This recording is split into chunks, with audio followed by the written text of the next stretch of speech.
Алию Галицкую нашли мертвой в одиночной камере ИВС подмосковной Истры утром после ареста по делу о вымогательстве у миллиардера Александра Галицкого. Официально это называют суицидом, но цепочка событий, именно решение, место после ее смерти, само место, сами события, подробности делают эту версию, ну скажем так, максимально хлипкой. Давайте сегодня разберемся, в чем эта хлипкость и в чем эта странность. Алия, бывшая партнерша и жена венчурного инвестора Александра Галицкого. Много лет жила с ним, регистрировала брак в Лас-Вегасе. Потом через суд в Калифорнии оформила развод и получила решение, по которому две дочери должны были остаться с ней. В России все пошло по другой линии. Галицкий забирает детей из подмосковной школы и вывозит за границу. Позже их находят в Швейцарии. Алия отвечает исками о разделе огромного состояния, жалобами о похищении детей и серией обращений в российские и международные инстанции. К 2025-2026 годам конфликт превращается в тяжелую войну.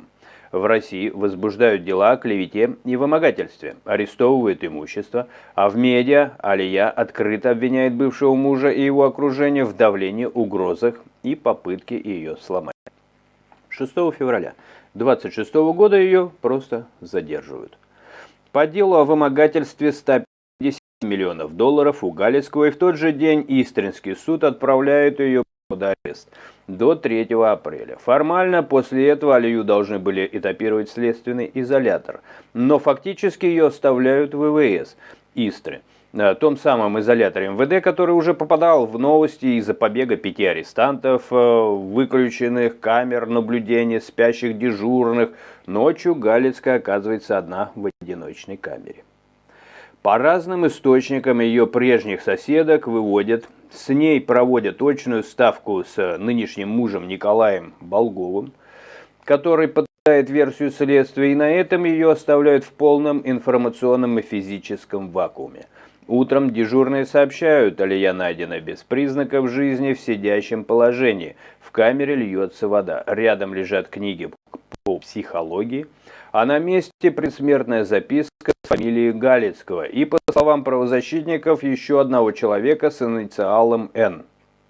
Источники в силовых структурах через медиа сразу выстраивают версию. Она открыла воду, чтобы отвлечь внимание, и совершила суицид.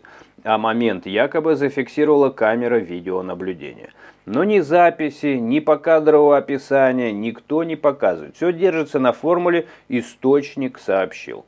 При том, что именно в этом ИВС несколькими годами ранее уже резали провода от камер, выключали наблюдение, когда из изолятора сбежали 5. После смерти включается другая часть машины. Полиция и Главное управление МВД объявляют о служебной проверке по факту гибели, назначают экспертизу, выдают разрешение на захоронение. И на этом публичная часть расследования смерти фактически обрывается. Зато неожиданно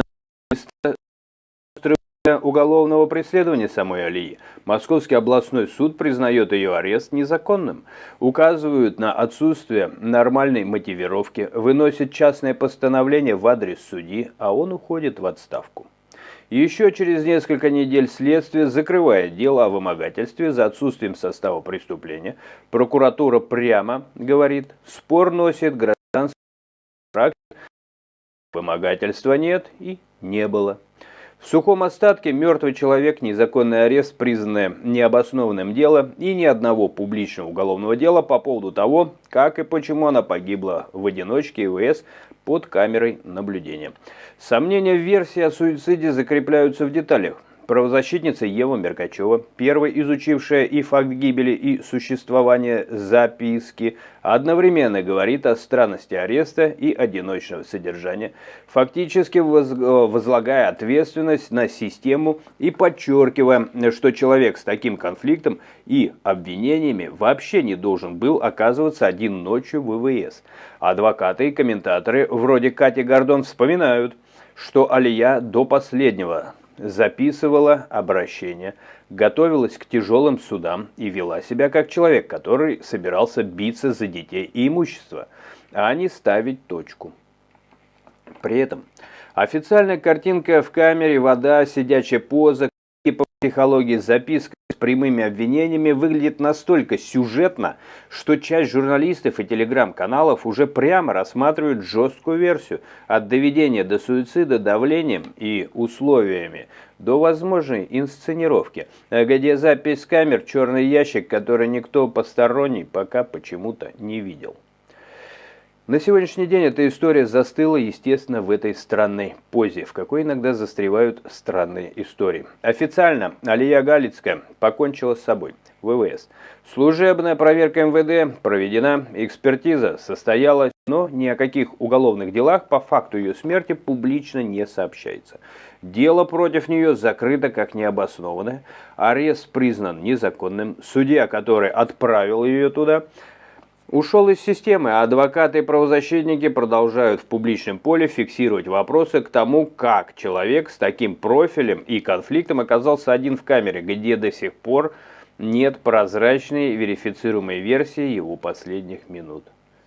И занавес, и тишина. Что еще к этому прибавить? Прибавляйте в комментариях, как это выглядит для вас, для меня.